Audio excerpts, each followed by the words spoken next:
মিরসরাই ফিরেছে হারিয়ে যাওয়া এক চিরচেনা গ্রামীণ ঐতিহ্য ঘুড়ি উৎসব।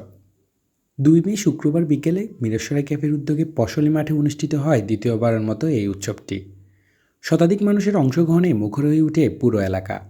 আকাশ জুড়ে উঠতে থাকে বাহারি রঙের আর নানা আকৃতির ঘুড়ি, যার মধ্যে রয়েছে বাক্সগুড়ি, প্রজাপতি, ড্রাগন, তেলেঙ্গা, দুয়ারিয়া, পঙ্খিরাজ, ঈগল। প্রতিটি গুড়ি যেন বলছে এক একটা গল্প। উৎসব দেখতে হাজির হন নানা বয়সের মানুষ।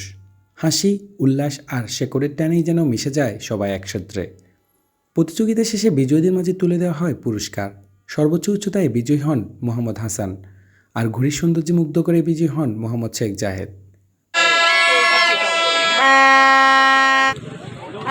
ঐতিহ্য ফিরে আসে ভালোবাসায়। মিরেশ্বরের ঘুড়ি উৎসব এক ঝলক শেকড়ের টানে। ডেস্ক রিপোর্ট, দৈনিক ফেনী।